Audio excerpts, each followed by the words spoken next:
una parte del maestro Salvador Valencia Carmona, quien expondrá el tema Derecho de la Educación.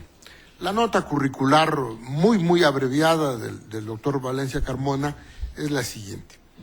Investigador de tiempo completo, titular C en esta casa y desde luego miembro del Sistema Nacional de Investigadores con nivel 3, es licenciado en Derecho por la Universidad Veracruzana y doctor por la Universidad Nacional Autónoma de México.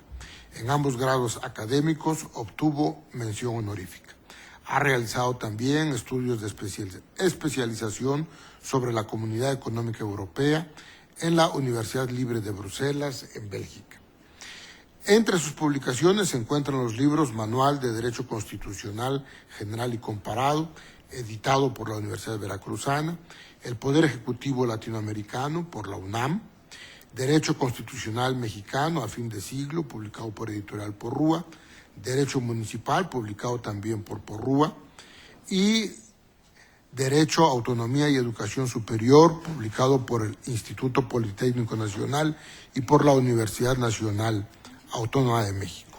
Ha publicado también en la Editorial Porrúa El Derecho Constitucional Mexicano y Comparado, libro que realizó en unión del maestro Héctor Fix Zamudio, con numerosas ediciones y reimpresiones. Maestro Valencia Carmona, lo escuchamos con mucho interés. Gracias, doctor Castellanos.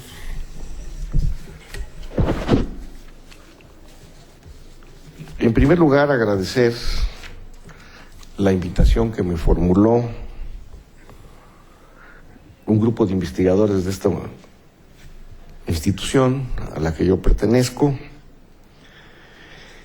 y sentirme pues contento de que nos acompañe aquí en la mesa tanto el doctor Castellanos como mi amigo Jorge Sánchez Cordero, quienes somos contemporáneos en este instituto. Y le decía cuando llegó que ya de más edad se parece mucho a su papá, que fue un extraordinario maestro de la Facultad de Derecho. Creo que me está pasando a mí lo mismo. Entonces, me toca este tema a mí, no sin antes decir que obviamente la figura de Porfirio Díaz sigue siendo una figura polémica. Cada vez que se viene un aniversario de Porfirio Díaz, pues entra al debate si los restos que están allá en Montparnasse pueden venir o no a México, y se desata entonces la polémica, que me parece ya hasta ociosa. Entonces, fuera de ese asunto, vamos a tratar de esbozar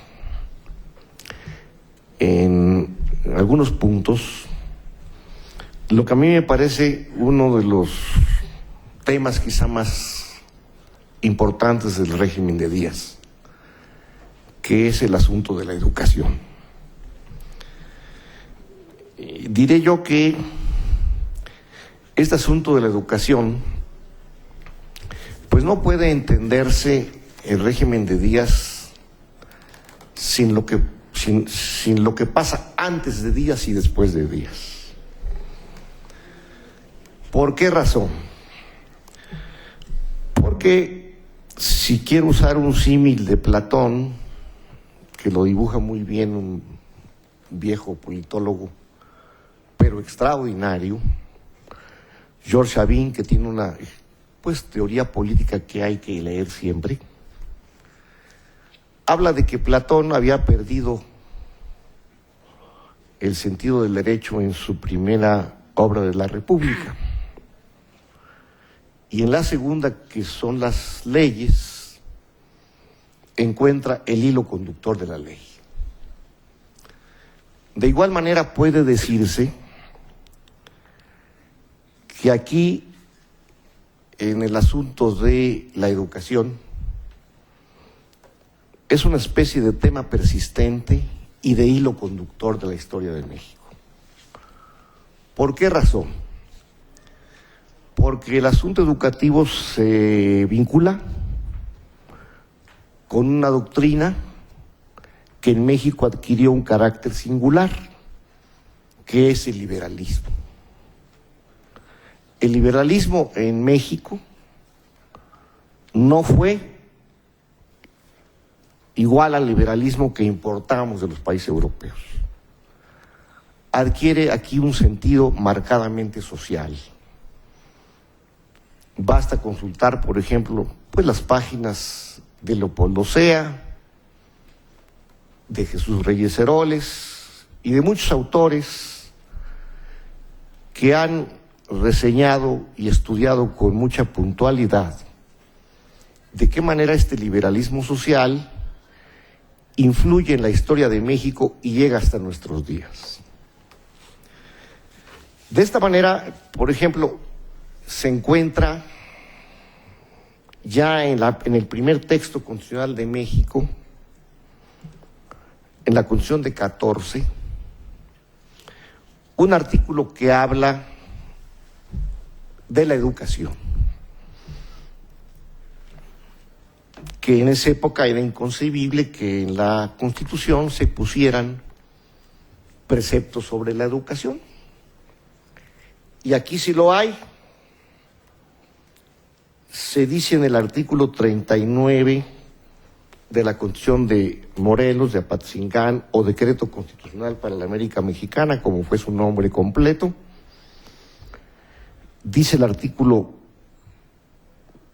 39, la instrucción como necesaria a todos los ciudadanos debe ser favorecida por la sociedad con todo su poder. O sea que para los constituyentes de Apatzingán el tema educativo era prioritario. Y ustedes van a observar que esta idea se recrea en la llamada Prerreforma, tiene un definitivo impulso en la Reforma, adquiere gran vigor con Porfirio Díaz y llega hasta la Revolución y logra el artículo 3 establecerse, pero en parte por toda esta tradición educativa que ya traía el país cargando, y cargando para bien. Es curioso observar, por ejemplo, hay dos pensadores políticos que fueron, vamos a decir, representantes de dos tendencias ideológicas opuestas. Uno es Lucas Alamán y el otro es José María Luis Mora. Ambos hombres talentosísimos y que dejaron huella en este país.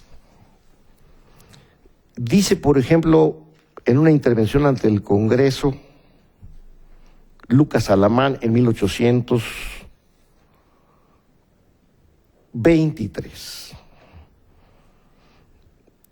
Dice, nada es más importante para el Estado que la instrucción de la juventud. Ella es la base sobre la cual descansan las instituciones sociales. Y lo mismo había dicho Mora, palabras más, palabras menos, en la misma época. Ello explica que el clero que todavía tenía en su poder la educación en México fuera para los liberales pues una cuestión primordial, algo que tenían que conquistar y superar. Ahí tenemos pues que dicen, bueno, no era tanto el sentido antirreligioso, porque muchos de los liberales eran católicos practicantes. La lucha era contra el clero, que no es lo mismo. Pero finalmente, en 1833, fíjense de qué tiempo estamos hablando, se produce la llamada prerreforma. El presidente Santana pide permiso. Ustedes saben que Santana es el presidente que más ha ejercido la presidencia. Estuvo 11 veces en la presidencia, aunque temporalmente no llegó a los 6 años, o casi estuvo en los 6 años. ¿Por qué? Porque frecuentemente pedía licencia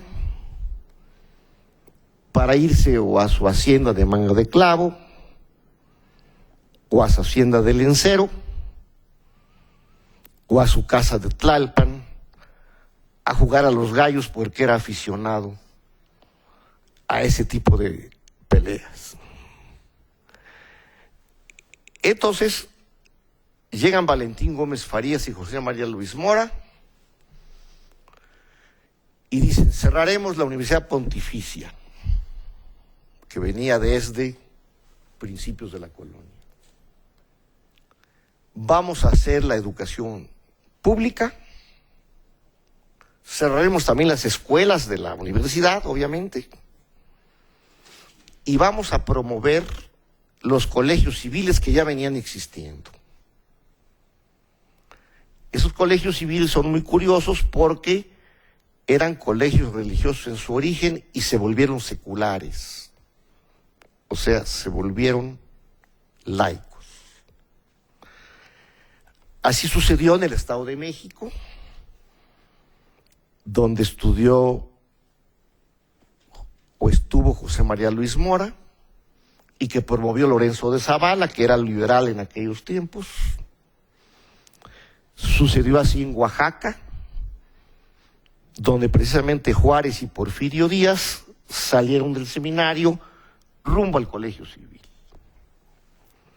Entonces es explicable que en ese momento Valentín Gómez Farías y Mora dijeron, bueno, hay que darle un sentido público a la educación. Y se repite después esto con la reforma, con más razón y con más fuerza. O sea, la semilla quedó allí.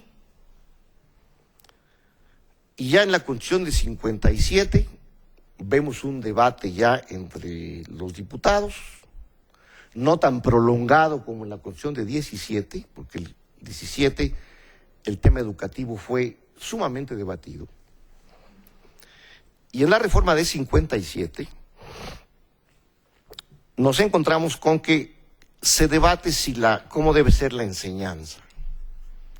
Hay distintas intervenciones y finalmente se decide en el artículo 3 de 57 que la enseñanza debe ser libre.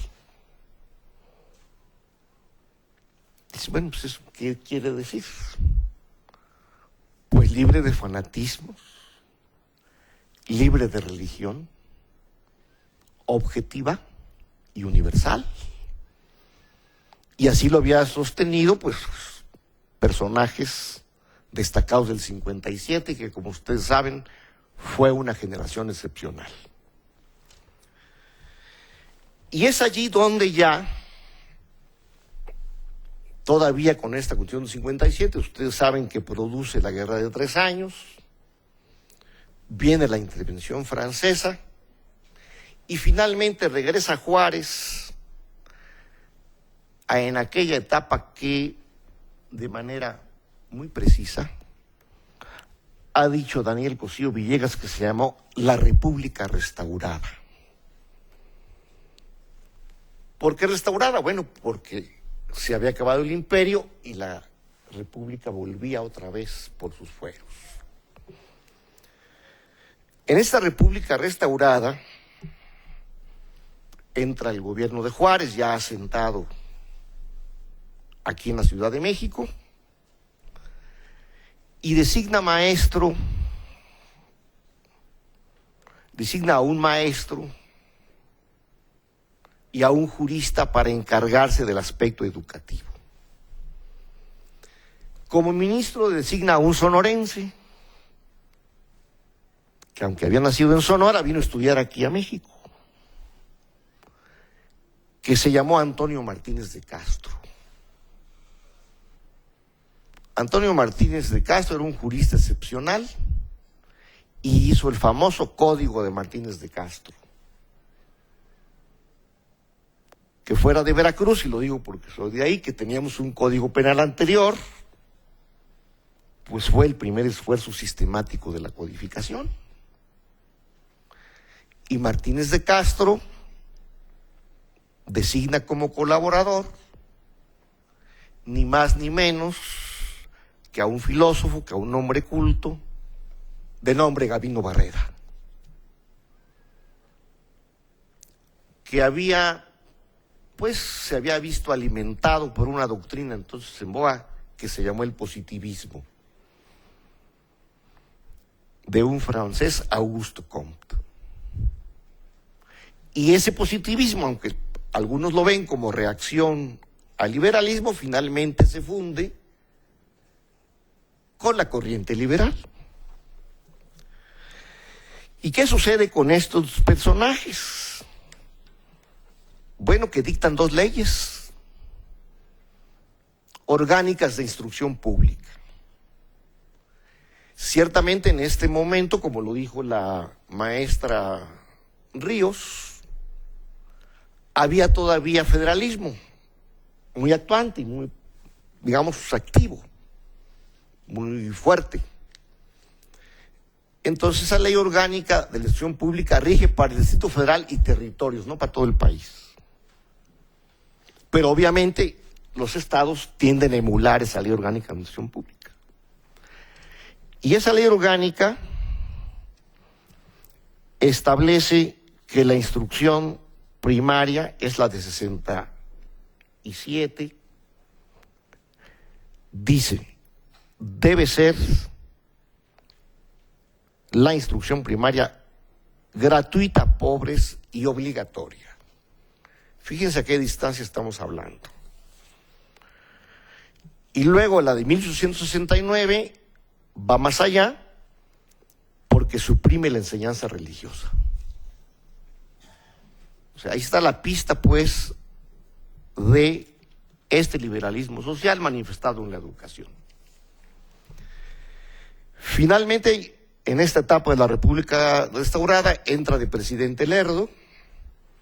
Lerdo fue más allá, entonces se radicalizó, elevó a constitucionales los preceptos de la reforma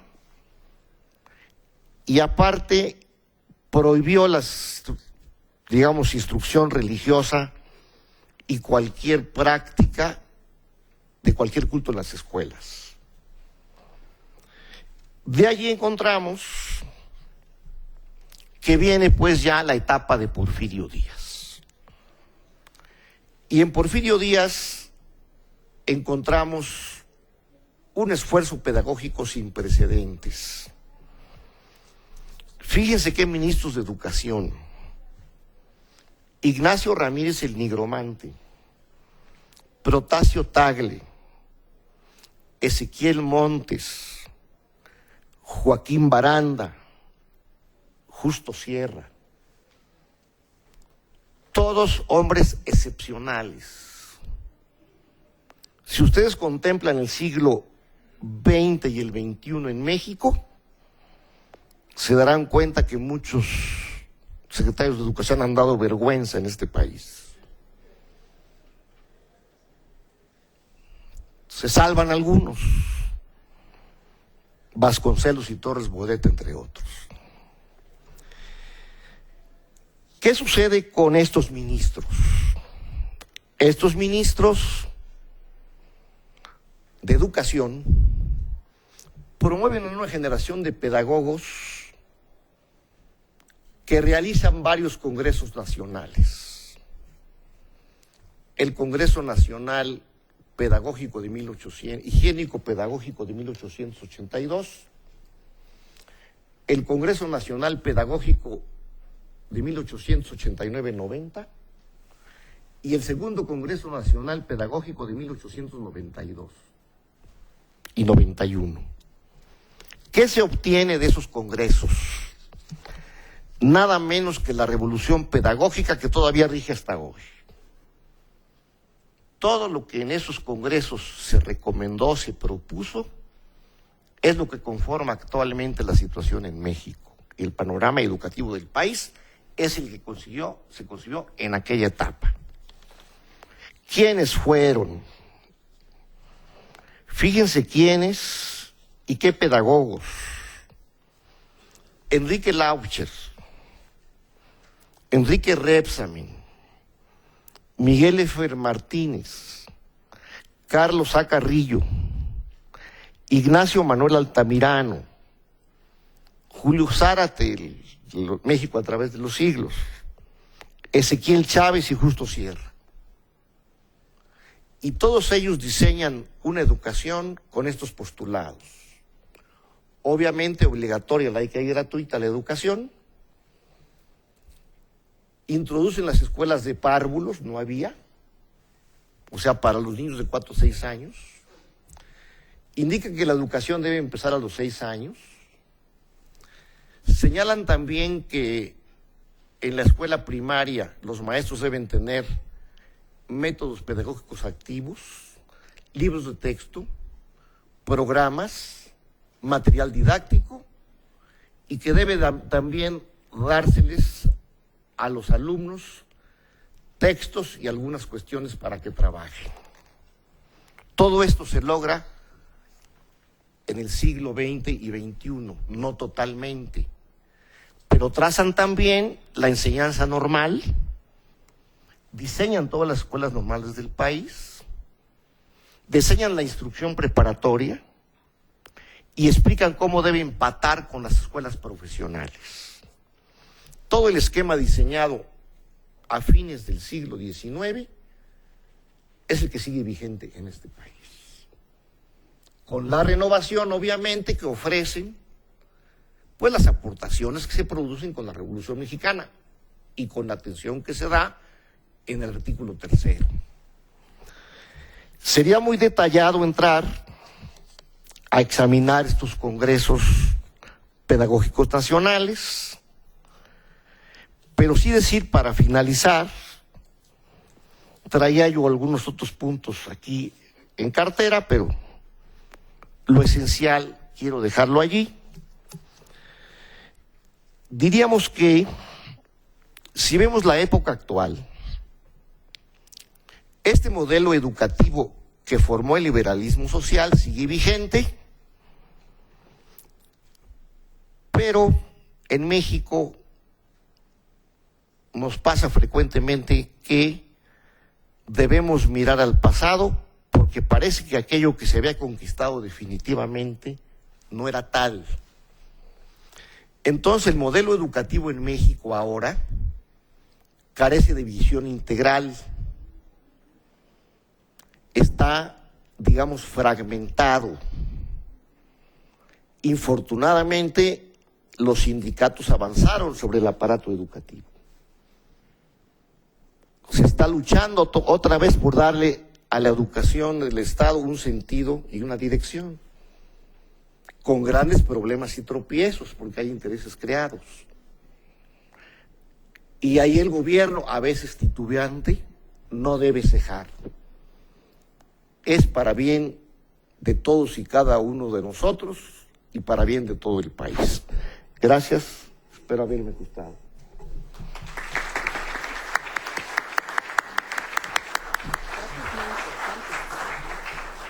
Muchas gracias, doctor Valencia Carmona. Corresponde ahora el turno de exposición al doctor Jorge Antonio Sánchez Cordero Dávila. Él es doctor en la Universidad de Derecho, Economía y Ciencias Sociales de París, donde sustentó su examen con la tesis de doctorado intitulada La Convención Cultural de Roma de 1995, la perspectiva mexicana. Actualmente es titular de la Notaría Pública número 153 del Distrito Federal desde el año 1980, pero desde luego que él ha sido miembro de esta casa, donde fue investigador y de donde nunca se ha separado, porque siempre contamos con su presencia académica cuando sus colegas se lo solicitamos, como en esta ocasión. Él fue representante del Gobierno de México en el grupo de trabajo y en el comité de expertos internacionales en la elaboración del anteproyecto de Convención Internacional sobre Objetos Culturales Robados e Ilícitamente Exportados. Además, fue representante del Gobierno de México también en la conferencia diplomática en Roma, en Italia, que aprobó la Convención Internacional sobre Objetos Culturales Robados o Ilícitamente Exportados, y en esta conferencia diplomática ocupó el cargo de vicepresidente. Por esas y por muchas otras razones que ya ha comentado aquí el doctor Valencia Carmona, de una familia de larga tradición jurídica, lo escuchamos con mucho interés. Gracias, doctor. Muchas gracias. Pues muchas gracias al Instituto de Investigaciones Jurídicas por abrir nuevamente el espacio para poder comentar con ustedes algunos puntos que considero que pueden de alguna forma ser relevantes en torno al entendimiento fundamentalmente de la política cultural mexicana. Muchas gracias a usted, doctor, por la invitación también a esta mesa y a mis compañeros de mesa, desde luego, y a todos ustedes por su presencia. Damos un poco la idea de ustedes de presentar esa otra forma el esquema del proyecto cultural del 19 mexicano. Es una idea muy ambiciosa. Es una ambiciosa porque está pues íntimamente ligada, muy vinculada fundamentalmente a las vicisitudes, a las turbulencias, digamos, de que vivimos nosotros como sociedad y como país en el 19. Pero no por eso menos interesantes, muy polémicas, todas ellas, y voy a tratar de mostrar que dentro del porfiriato, lejos de constituir un gobierno monolítico, diría yo, se observan dentro del mismo gobierno del porfiriato graves fisuras y muchas tensiones fundamentalmente por lo que respecta en todo caso a la política cultural y a la formación de lo que podría ser, digamos, la identidad nacional. Todo arranca desde luego con el momento de la independencia mexicana, y los fundadores de este país, Carlos María de Bustamante, el padre Mier, se ven en la imperiosa necesidad de un momento determinado de empezar a encontrar dónde está la nacionalidad mexicana. Entonces, Mier, que visita París, conoce a la Béquegoire, por ejemplo, es el ideólogo fundamentalmente del patrimonio cultural, el inicio de la revolución, digamos, en plena Revolución Francesa, y que domina sus ideas fundamentalmente durante todo el siglo XIX. Entiende algunos de los puntos más relevantes fundamentalmente que voy a intentar destacar. La primera es la enseñanza de la historia. La enseñanza de la historia que toma fundamentalmente y que viene como una idea esencialmente de la Revolución Francesa. Robespierre se da cuenta fundamentalmente del enorme valor que significa fundamentalmente la enseñanza de la historia a la propia sociedad. Y lo retoma, lo retoma fundamentalmente en México, y lo retoma. Entonces aquí empieza se inicia uno de los grandes debates mexicanos. ¿Por qué la enseñanza de historia? Más que por su valor educativo, lo que importaba fundamentalmente al inicio del 19 y lo que sigue importando totalmente toda esta época, no es, digamos, al margen de su valor educativo, como comento, era el empleo para el arraigar los sentimientos de solidaridad y lealtad hacia un sistema político determinado. Y por eso vienen las tensiones grandes entre liberales y conservadores mexicanos. O sea, ¿cómo presentar la historia? Porque la presentación de la historia era, a final de cuentas, cómo enseñar la historia de los mexicanos, era fundamentalmente hacer prevalecer un sistema político sobre cualquier otro. La política cultural mexicana indigenista en el siglo XIX es una política cultural oscura, de exterminio. Transitábamos entre muchos extremos, fundamentalmente ya se habla de liberales, conservadores, centralistas, federalistas, todos dominados por el eurocentrismo. Y es claro, fundamentalmente, de este evento que se veía a las comunidades indígenas culturales como un digamos, como un lastre, como un obstáculo fundamentalmente para la prosperidad y para el desarrollo y la civilización fundamentalmente de la sociedad mexicana. Por eso no es de sorprender en un determinado, digamos, las grandes insurgencias indigenistas que vivimos nosotros en el 19, háblese de la guerra de castas en Yucatán, o las revueltas de las tribus del norte de México, la de los yaquis en Sonora, la de los coras en Nayarit, la de las comunidades tzotziles en los Altos de Chiapas, por ejemplo, y en las montañas de Guerrero, que, había que ser claro también, amenazaron en más de una ocasión la estabilidad y la integridad de nuestro país. Dicho que sea esto, ¿cómo entienden los mexicanos, cómo tratan de alguna forma de darse y diseñar lo que debería de ser una política cultural en el siglo XIX? Pero viene, digamos, la formación de los museos. La formación de los museos en México se inicia con la fundación del Museo Nacional en el año de 1825. Si ustedes se percatan en un determinado y leen con cuidado fundamentalmente el decreto de creación del Museo Nacional en 1825, se podrán perfectamente dar cuenta cuál era el ánimo fundamental de los fundadores de México, o sea, cómo querían arraigar ellos la identidad mexicana, y evidentemente recurrieron al precolombino. El precolombino le significaba la leyenda, le significaba el espejo glorioso en donde quería verse reflejado México. Y ese fue el empleo fundamentalmente de los bienes culturales precolombinos mexicanos. Y ahí viene la creación del mito precolombino, y ahí viene la creación del mito de los pueblos indígenas mexicanos antes de la colonia, antes de la dominación española, como se llamaba, digamos, en el siglo XIX.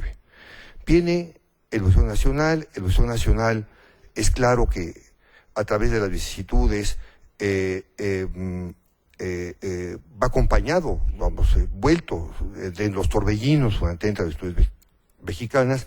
Entonces, se empieza a rescatar fundamentalmente el problema del museo. Digamos, la política museística mexicana del 19 prácticamente es inexistente. El museo se diseñaba fundamentalmente para las personas educadas y no para la educación de las personas. Pero se adscribía el museo fundamentalmente a los centros de estudio, mexicanos. Entonces, cuando se funda la Universidad Nacional, se adscribe fundamentalmente el Museo Nacional a la propia universidad como un catalizador fundamentalmente del conocimiento y de la transmisión del conocimiento, fundamentalmente del precolombino. Entonces, eso transita fundamentalmente durante todo el siglo XIX, pero lo retoman fundamentalmente los científicos en el porfiriato mexicano. Y el porfiriato mexicano, lo que hace el régimen de Díaz es tratar de homogeneizar fundamentalmente toda la sociedad mexicana. Y basados mucho y abrevando mucho del positivismo francés de Auguste Comte, una forma además muy peculiar, digamos, de entender a Comte por otra parte, ¿no? Y entonces, y tratamos de homogeneizar fundamentalmente a toda la sociedad mexicana, y esa homogeneización de la sociedad mexicana crea lo que se conoce como la cultura mexicana única. Había que ser mexicanos primero, y después había que ser lo demás, pero éramos primero mexicanos. Y ese es absolutamente darle espalda totalmente el porfiriato a las diversas expresiones culturales que teníamos en las comunidades culturales, especialmente, como he mencionado, en las comunidades indígenas mexicanas, por ejemplo. La protección entonces, a través de la glorificación del mundo precolombino, se rescata fundamentalmente la necesidad de la protección de los bienes fundamentalmente que vienen y que pertenecían fundamentalmente a la cultura precolombina. Entonces, la protección de los bienes culturales precolombinos obedece entonces a dos necesidades básicas: a una necesidad educativa, pero más que eso, a una necesidad de tipo político. La primera, la necesidad educativa, era tratar de Establecer programas de investigación, sí, académicos, sí, de transmisión y de perenización de conocimiento, sí, del mundo precolombino, sí, pero fundamentalmente una necesidad de tipo político, ya que se formaban las colecciones mexicanas fundamentalmente con el ánimo de estimular el nacionalismo y el sentimiento patriótico de los mexicanos. Viene, por ejemplo, entonces viene la glorificación, lo que se llama en el 19, la glorificación del indio arqueológico. Un desprecio fundamentalmente a las comunidades indígenas existentes, pero una glorificación fundamentalmente acerca del pasado histórico glorioso, y con eso la creación fundamentalmente del indio arqueológico.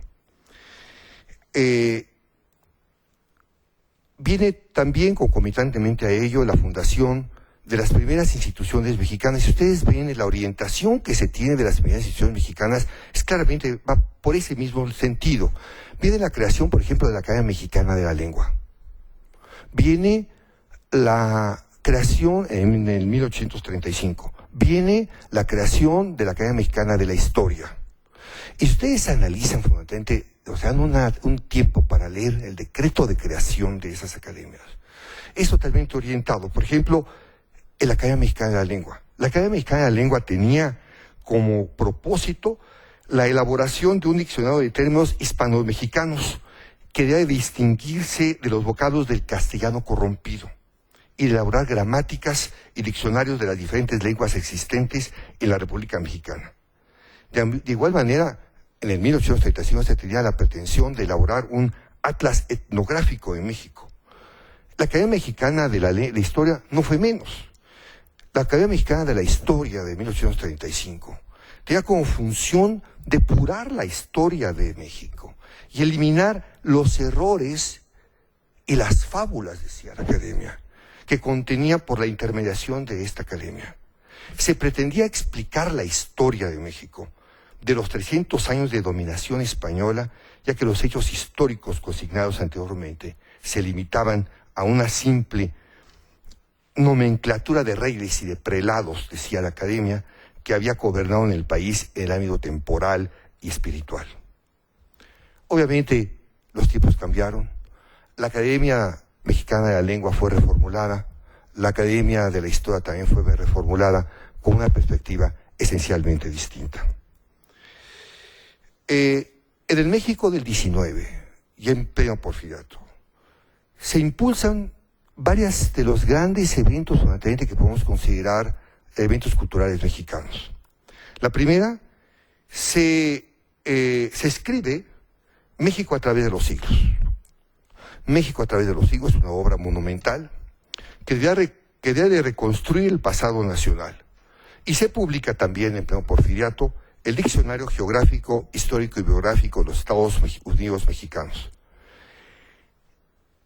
Y viniendo otra vez a la defensa del patrimonio cultural, en 1885, ya en plena época del porfiriato, se crea la primera Inspección General de Monumentos Arqueológicos y como encomienda era fundamentalmente empezar a preservar los vestigios de los antiguos mexicanos. Y aquí vienen los grandes debates dentro del propio porfiriato.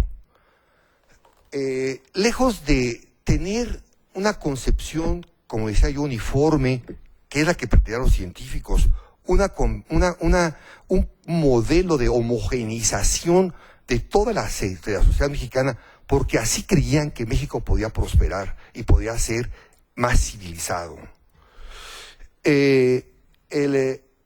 Se empiezan a debatir internamente y se empiezan a generar tensiones muy fuertes durante dentro del propio régimen de Díaz. Y quiero nada más ilustrarlo, puedo citarles muchos casos, pero voy a concentrarme en uno de ellos que se me hace especialmente importante, por la relevancia que tuvo y fundamentalmente porque puede aclarar en un determinado esas tensiones que existían. El gobierno de Díaz suscribe con un arqueólogo francés, Désiré Charnay, un contrato en términos del cual se le autorizaba al arqueólogo francés la exploración, la excavación arqueológicas y eventualmente, esto de alguna forma muy entre las líneas, pero quien lee el contrato de Charnay se puede perfectamente percatar de lo que, digamos, cuál era el objetivo claro de Charnay, la exportación de los bienes precolombinos mexicanos. Esto es importante destacarlo porque, digamos, en Europa, el cambio dramático que viene después de la Revolución Francesa crea fundamentalmente el poder de la burguesía como, digamos, como director, como protagonista principal fundamentalmente, digamos, de la propia cultura, desplazando totalmente al régimen monárquico. Se crea el mercado, digamos, de bienes culturales en Europa, y la atracción importante fundamentalmente de los bienes exóticos fundamentalmente de otras culturas, y en estos obviamente los bienes precolombinos eran uno de los epítomes más importantes. Entonces viene Charnay con esa mentalidad fundamentalmente que obedecía fundamentalmente, digamos, la expedición de Charnay está financiada totalmente por el mercado europeo de bienes. Y entonces viene el gran debate de Charnay. Y quiero terminar, digamos, tengo 5 minutos escasos, pero quiero provocar al auditor fundamentalmente en el debate de Díaz fundamentalmente en este evento. El contrato de Charnay se cuestiona seriamente en el Congreso mexicano. Primero, se le reprocha al régimen de Díaz, estamos hablando del pleno régimen del Porfiriato, se le reprocha a la autoridad, al régimen autoritario de Díaz, haber firmado un contrato en contra de los intereses de México. Se le reprocha no tener competencia legislativa ni administrativa fundamentalmente para poder haber suscrito un contrato de esa magnitud. Y en pleno debate del Congreso mexicano, el diputado Enríquez Gumersindo dijo que el régimen de Díaz se constituía en el ejecutor testamentario de la civilización azteca, cediendo los bienes culturales mexicanos a quienes no les sean propios.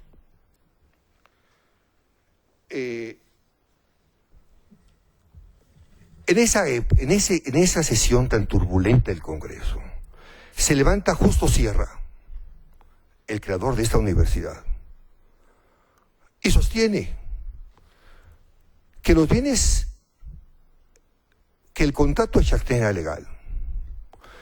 Y quiero citar una frase que puede ser importante fundamentalmente en torno a la disertación de Justo Sierra del Congreso, era diputado en ese momento.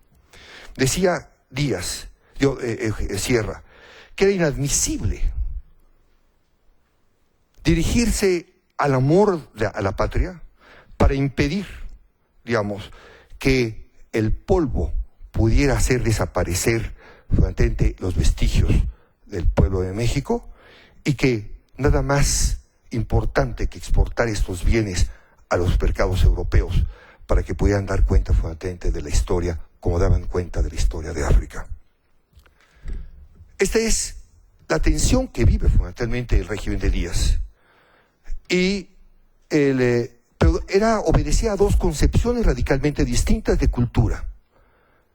La cultura pregonada, la visión de Sierra, que era una visión universalizante de la cultura mexicana, por una parte, y por la otra, la de Gumersindo, la del diputado Gumersindo, que era la defensa vernacular, la defensa de los intereses del pueblo de México en el ámbito vernacular. La cultura le pertenecía fundamentalmente a los mexicanos. La historia avanza. Díaz concurre a la Conferencia de París en 1900, y en una transacción que se considera totalmente oscura, los bienes precolombinos descubiertos por Charnay son exportados a París. Y el último acto que quiero referirme fundamentalmente acerca del Porfiriato es con motivo del centenario de la independencia de México, las fiestas del centenario. El primer acto soberano que se hace cultural en México es precisamente la adquisición de la pirámide del Sol, que le pertenecía a Teotihuacán. Los mexicanos ahora estamos acostumbrados a que podemos entrar a los sitios arqueológicos mexicanos de forma totalmente espontánea y libre. Esto no fue ni remotamente el caso, ni en el XIX, ni a principios del siglo XX, ¿no? Entonces, Teotihuacán le pertenecía a más de 200 personas, 200 propietarios. Díaz obliga fundamentalmente a la venta, en tu caso, de la Pirámide del Sol, para conmemorar las fiestas del centenario, y le da a Leopoldo Batres, el arqueólogo del Porfiriato, fundamentalmente la encomienda de la restauración digamos, la restauración de la Pirámide del Sol. Y para terminar, la primera ley que se conoce como la Ley Protectora de Bienes Culturales, no obstante el debate tan importante que existía en torno a la competencia legislativa, digamos, acerca de quién debía tener competencia para poder legislar en la materia, el Congreso General, de otra forma, aprueba la primera ley general de protección de bienes, de protección del patrimonio cultural mexicano en plena época del Porfiriato, que por sí sola ameritaría un análisis. Pero vamos, lo quiero dejar un poco más que otra cosa como, digamos, elementos de discusión, elementos de debate, pero más que otra cosa, elementos de provocación para que todos ustedes se interesen fundamentalmente en este estudio. Muchas gracias.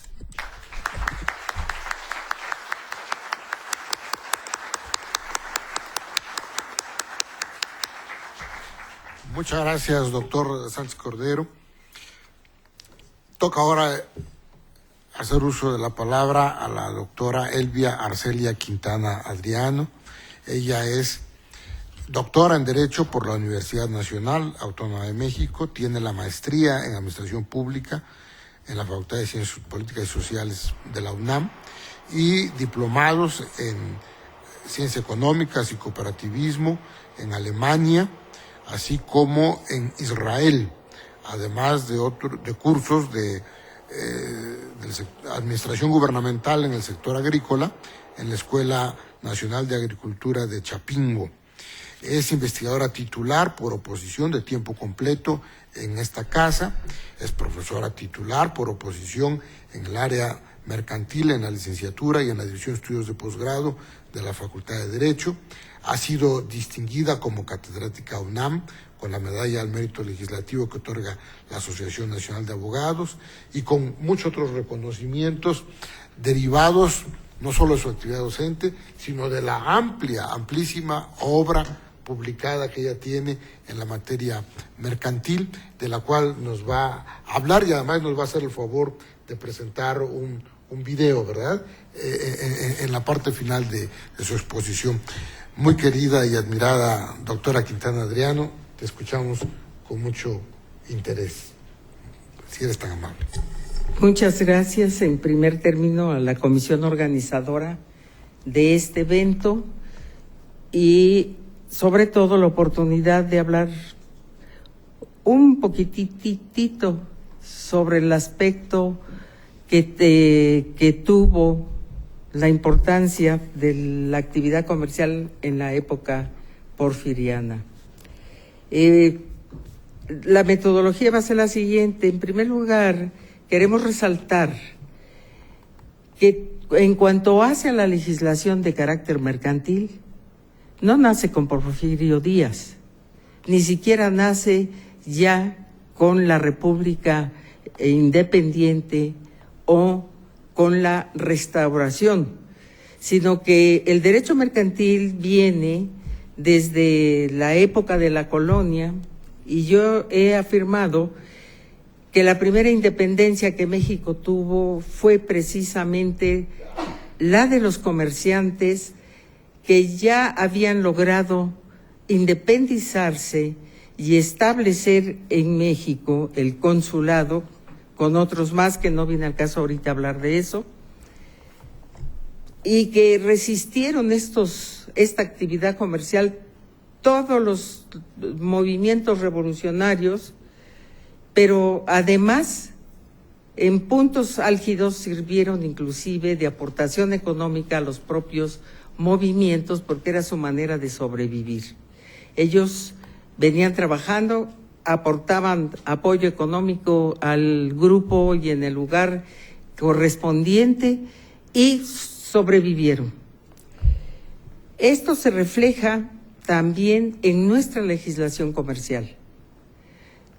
No quiero quitar méritos al periodo de Porfirio, pero es el producto que llega a madurar precisamente en la etapa de Porfirio, que se da desde los primeros pasos del Constituyente de 1824, en donde yo afirmo, por otro lado, que nosotros legislativamente fuimos haciendo la brecha al caminar y al tener constantes tropiezos que fueron obligando precisamente en esta materia a ir actualizando las constituciones. En la de 24 no se contemplaba absolutamente nada de comercio, pareciera ser que no lo sentían. Es hasta la de 54 que se contempla la facultad para el Congreso, en el sentido de que puede dictar las leyes generales sobre las cuales se va a desarrollar la actividad comercial. En estas condiciones, cuando ya inicia la época moderna, en el marco ya de Porfirio Díaz, se va a encontrar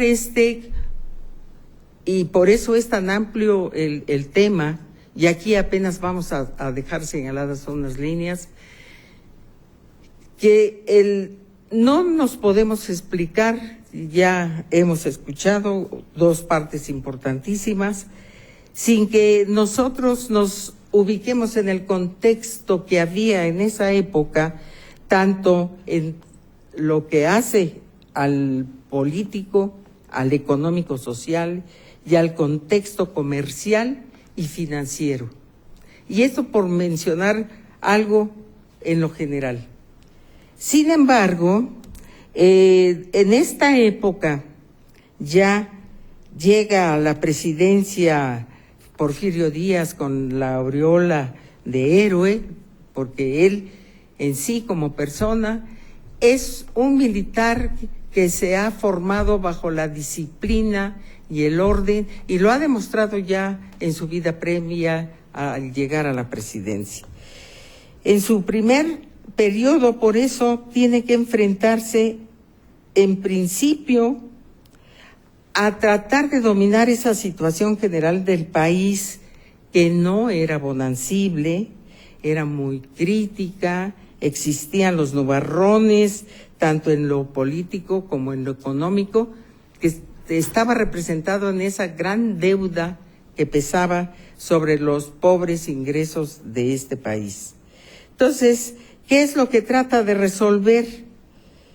En principio trata de unificar los diferentes grupos que están reacios a la presidencia de Porfirio Díaz.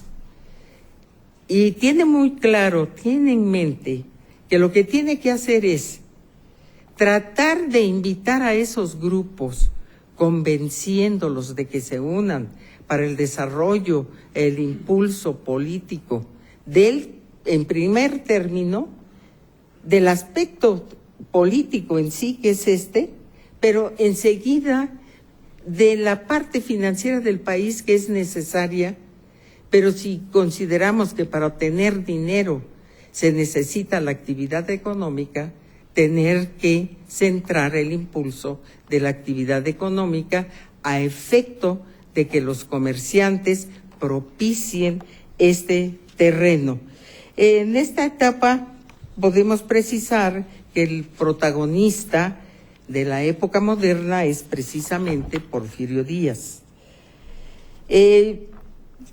Uno tiende mucho a escribir y leer porque es más fácil centrarse, porque las ideas nos van llevando por diversos caminos, porque es muy amplio, pero estoy tratando de centrar lo más que pueda para la claridad de este tema.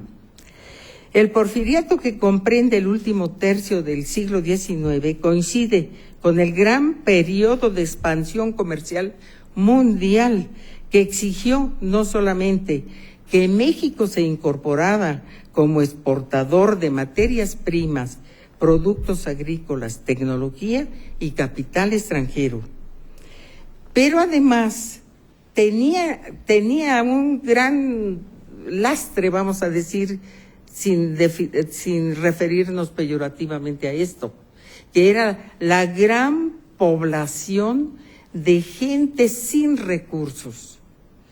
Había pasado la ley, la famosa ley Lerdo, que propicia los latifundios, haciendo crecer los que ya estaban o creando otros nuevos y convirtiendo a los poseedores de esas tierras en peones para poderse quedar en los mismos lugares.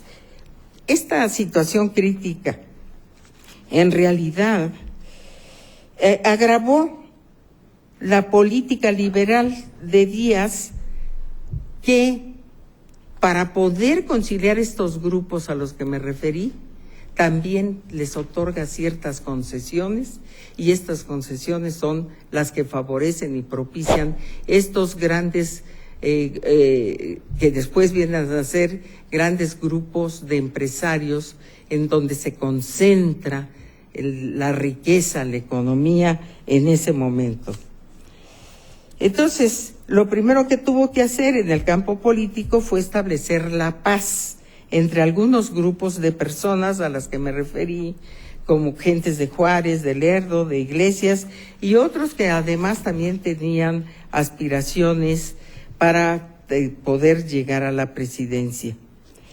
El porfiriato se llevó a cabo a través de grandes transformaciones económicas, propiciadas por la inversión extranjera, principalmente. Aquí en este aspecto, Porfirio Díaz tuvo muy claro que la única manera de poder alcanzar el desarrollo y el bienestar de la población era facilitando la inversión extranjera para impulsar el impulso de lo que ya venía incipientemente y que eran talleres familiares, como el aspecto textil, el aspecto, en cierta medida, no podemos hablar todavía de industrias, pero que sí fueron el antecedente.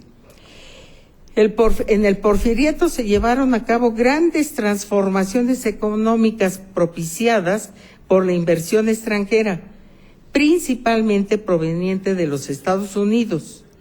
México creció en gran medida gracias a estas inversiones que consigo trajeron infraestructura para ferrocarriles y medios de comunicación como el teléfono, el telégrafo y la electricidad. Pero pensemos también que en el tiempo va creándose la tecnología. La tecnología fue una herramienta, un instrumento bastante decisivo en la materia de la actividad comercial de esa época. Esto nos lleva a analizar y a considerar que, por ejemplo, en el momento en que se quiere aplicar la regulación que había en el Código de Comercio de 54, se van a encontrar algo que limitaba profundamente para poderlo manejar ágilmente en los aspectos de empresas. ¿Qué hace Porfirio Díaz? En ese momento prepara una ley de sociedades anónimas, la cual entra en vigor en 1888. En ese sentido, deroga el contenido del Código de Comercio. Lo notable de este hecho es que cuando surge el Código de Comercio, de ahí que yo digo, no es solamente sino que las legislaciones existentes se van siendo superadas y perfiladas en relación con la existente, pero aplicándola a la situación económica de ese momento. Entonces, esta ley posteriormente, en el Código de 89, se incorpora íntegra, y la cual viene después en la descodificación del Código de Comercio de 89 a convertirse en la Ley General de Sociedades Mercantiles, que hasta la fecha existe. En este sentido, nosotros tenemos que analizar muy especialmente, que parece ser que ya lo trataron, la cuestión de que había que eliminar las barreras de alcabalas internas que había con el objeto de poder transitar libremente. Y fue algo que se logró en cierta medida. Yo quiero dejar 5 minutos de tiempo para que observen lo que es más objetivo a veces que los 10 o 15 minutos que tenemos. Voy a dejar 5 minutos más 10 que ya me concedieron aquí para que ustedes observen las imágenes de este pueblo, sin que yo cierre esto diciéndoles: los avatares políticos y aún los vaivenes legislativos no impidieron o debilitaron a los comerciantes ni a la actividad comercial. El comercio y los comerciantes han sido y serán factores medulares que, unidos a las políticas económicas, las que encaucen el desarrollo económico de México y de la actividad globalizadora mundial, regional o local. Nuestros legisladores e incipientes políticos y juristas no estaban preparados para la independencia y tuvieron que aprender al ritmo como se dieron los aconteceres. Unos llegan a considerar a Porfirio Díaz, los que lo querían, empezaron a sentir que todas estas reformas de Porfirio Díaz les afectaban y fueron creando el camino propicio para lo que vino en 1911. Pero además también el gobierno de los Estados Unidos empezó a sentir incómodo porque Porfirio Díaz ya no era el hombre blandito y estaba dándoles preferencia a Inglaterra en ciertas empresas, ya se imaginan ustedes, las petroleras. Eso fue lo que preparó el caldo de cultivo para lo que después vimos en 1911. Entonces, en el video que van a ustedes observar, van a escuchar una música. Esa música quiero aportarla en beneficio de los que estamos aquí, porque Juventino Rosas la prepara a petición de Porfirio Díaz para festejar un cumpleaños de Carmen, su esposa, con quien se casó. Ella tenía 17 años y él 51, para que vean. ¿Podemos correr el video, por favor?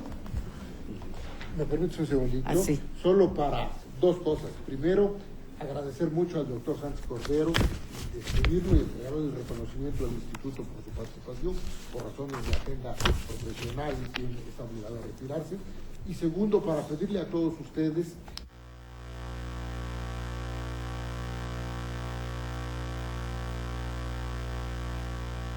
a los moderadores, a los panelistas, perdón, para que podamos hacerles llegar esas preguntas y ellos puedan ser tan generosos de contestarlas por vía electrónica.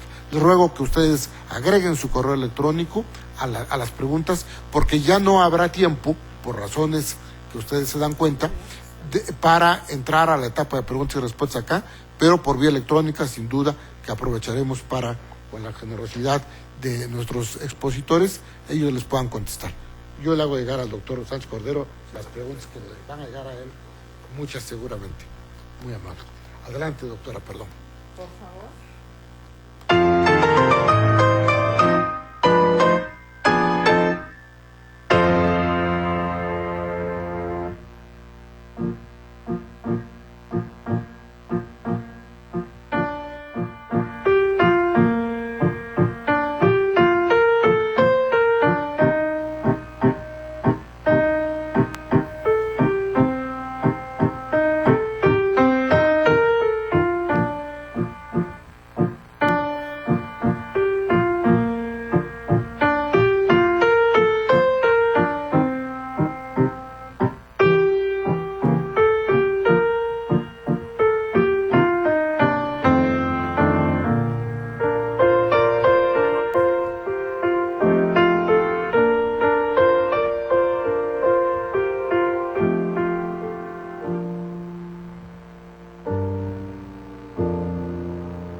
La renuncia de Porfirio Díaz termina diciendo: espero, señores diputados, que calmadas las pasiones que acompañan a toda revolución, un estudio más concienzudo y comprobado haga surgir en la conciencia nacional un juicio correcto que me permita morir, llevando en el fondo de mi alma una justa correspondencia de la estimación que en toda mi vida he consagrado y consagraré a mis compatriotas con todo respeto.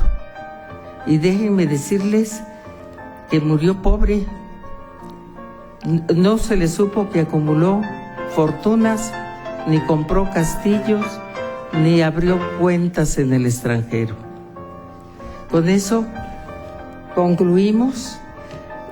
Y déjenme precisarles también que, como ven, cada una de esas etapas tiene como origen un cúmulo de leyes. Por eso es imposible en 30 minutos que nos llevamos hasta ahorita poder conocer todo. Tengo 2 libros escritos, uno que se llama Legislación Mercantil, que está todo lo de instituciones mercantiles, pero muy objetivo a través del producto de lo que el análisis de las leyes nos da. Agradezco a ustedes su atención y espero haber dejado la inquietud, porque realmente no se puede atender punto por punto. Muchísimas gracias. Muchas gracias, doctora Quintana Adriano. Voy a dejar aquí para que les reproduzcan y les obsequien una copia de la renuncia y la leen completa. Muchas gracias, y con música de fondo de Juventino Ross.